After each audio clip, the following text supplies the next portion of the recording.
the film True Confessions of a Shopaholic, right? Great movie. And she works all around clubs in New York City. She's a regular here. And she also was the stand-in. She played the dead body of Nicole Ann Smith when she was dead. And she was a stand-in. It's very important. It's like, this is method training. It's really important, And play dead for Nicole Smith on Law & Order. You will love her. Please put your hands together for the one, the only Miss Cathie Borick.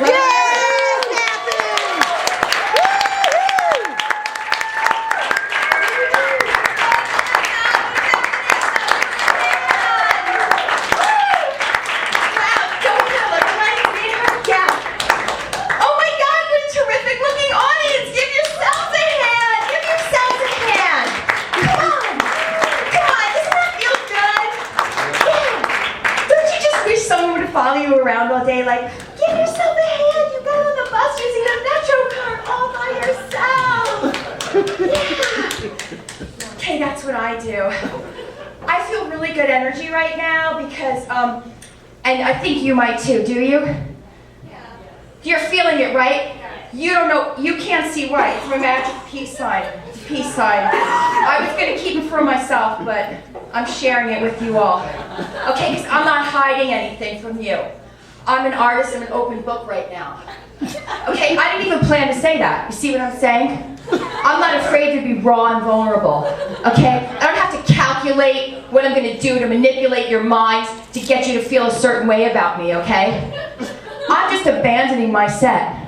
I'm just going raw, Cathie raw. Fucking raw. And it's Anna Nicole Smith. Okay? And you know what a stand-in for the dead body of Anna Nicole Smith entails? You want to know, people? Yes. Let me get raw with you. I had to lay on a pink shag carpet in a bathroom while a dog crawled up to my cheek and licked me. And I wasn't allowed to laugh. But they didn't tell me they were going to do that. Okay? So they're like, the real actress won't laugh. But she did. Because the dog trainer said, you were better. But that's just, I'm sorry, I should have kept that to myself for therapy or whatever. But I'm a little low on cash, so I'm kind of multitasking right now. Therapy comedy. People do it. It's a secret though, it's an industry secret. There was something else I wanted to share before I began pretending to be someone else, but I forgot it. So, yeah. Let's see, I got my rosary in my heart in my pocket, so I'm ready to rock and roll. No, but anyway, you guys, I can't take my eyes off you. And you're like, not frown and not smile, but that straight line you're doing with your mouth. It's just like, it's captivating my curiosity in the strangest way because I wish I could do that. Because I get overly emotional, I get really happy or really sad. How do you do that flatlining thing? How? And you're being honest about that. Thank you. And your name is? Namita. Well, that says it all. With a name like Namita, you can do whatever the F you want to, right? Namita. See, I'm Cathie. Catherine. It's like I have to do everything right. I have to be really good. There's saints and angels and queens. Catherine, you know what I mean? I wish my name was like, oh, I shouldn't, I don't know. Like, Namita! It's like, bus driver, you just rode by, I had to run up and bang on the door and let me in, and I know you're pissed off because it's snowing and blah, and you don't want to do a time schedule, whatever. You gotta deal with me. And he'd be like, oh, Catherine, get off the bus. I'd be like, it's Namita! It doesn't work like that because you're a peaceful warrior. I'm sorry to put that on you. I'm sorry to project that green goblin energy into your space. Namita, let's give her a hand for being a good sport. Yay! Woohoo! Yeah, believe it or not, so yeah, I'm single, and I finally figured out what's been missing from my dating life, people, and I'm going to share that with you all too, okay? You don't have to put me on my own reality show. I'm just giving it away for free. It's so simple. I couldn't believe it. Standards, okay? It's like, the guy has to have a job, an apartment, And this is the clincher, a first and last name, okay? Right, you know what yeah, right, the artist I'm talking about, right? Yeah, these guys I date, you know, like these, I don't know, like rock stars. But, you know, not like the arena rock stars, you know what I mean? That you find a struggling artist and then ride the crest of success, you know, success together, you know, and then like, they're indebted to you for the rest of their lives. You know, like Valerie Bertinelli, you know, get a book deal, a house in Beverly Hills, blah, blah, blah. No, like, I hooked up with, like, the punk rock stars, okay, people? And, it's like they're an indigenous species to Lower East Side, you know what I'm saying, of Manhattan. They grow out of the cracks in the sidewalk. Like, you can't walk 2 feet without tripping over, like, a punk rocker squatting next to his pit bull, you know, and they're fighting over who gets to wear the fucking dog collar. You know what I mean? Or, like, if he's shaved, you know, bowling ball bald on both sides of his head, and he has, like, a mohawk down the center, and it's tie-dyed, he's a sensitive hippie punk. So he's discussing it with his dog, you know. They're gonna share time with the dog collar. I know too much about this, don't I? But like, you know, I'll just, these guys, they're like, you know, what do you mean a name? You can't, like, box all this genius into a bunch of letters. No. My essence needs to be free to flow, to pierce through the collective unconscious and just ooze out of me effortlessly so I can rock the minds of millions. Don't you fence me in?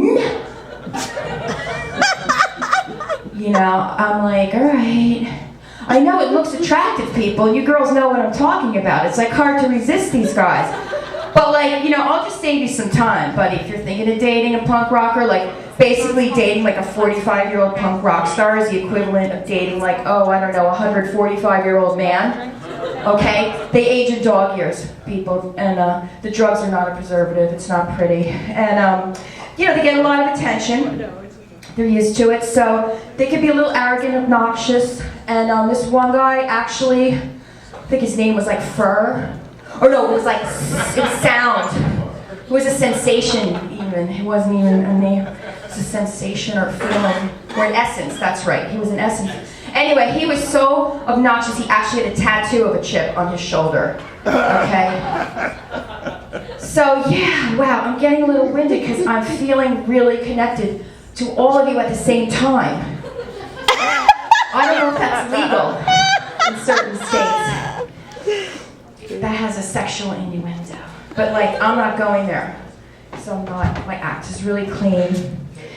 But, anyway, so you also may notice that I'm kind of looking around the room, you know, like I'm scanning it, basically, you know, and no, it is not an optical illusion. Yes, I am scanning the room. I am scanning the room for men who may be wearing ties, okay? Because just, you know, single women are attracted to men with ties the way fish are attracted to shiny things, you know what I'm saying? It usually means like they're gonna have a door on their apartment, you know, and in the winter time it's really comfortable. So like I Googled up, you know, men with ties, and I was like so excited because 2 things came up. Connecticut and corporate America. And like, for me, oh my God, I'm like, Connecticut? That's like Paris in my mind, you know, because I'm from New Jersey. It's like, oh my God, Mom, can we go to Connecticut? It's like, you can't just go to Connecticut. You have to be invited in, you know, you get a passport. You have to be allowed to go to Connecticut, you know? And in fact, I feel like we're in Connecticut right now because of the snow, and I always thought Connecticut was that like mythical land in a snow globe, you know what I'm saying? Where It's a Wonderful Life took place, you know, there's banks and angels equal Connecticut. Anyway, so, and the other one was corporate America, and you know, just real quick, I don't know, any of you work in corporate people? It's a whole new world now. Everybody's like really hip. You don't have to go into a cubicle, right? You just put it in your ear. Well, anyway, you imagine it. But like, you know, at corporate America, so I go there at like 7 a.m., like for normal reasons, like to make a good impression, to make a long distance phone call, you know what I'm saying? And maybe get another stapler. And people would actually go to work. And there was this one chick, she would do anything to get ahead. I just called her Simply Promote Me In. She'd be like, oh my God, Cathie, good morning, look at that, it's only 7 a.m. I've already showered, shaved, moisturized with the New York Times front to back to front, had my double decaf latte, cappuccino, my high fiber, low-fat meal, traded some stocks, spoke to my psychic, got my colors done, got married, divorced, or remarried, this time for love, got my MBA, my PhD, learned Chinese, Italian, Spanish, French, German, Russian, and look at that, it's only 7 a.m. Any messages?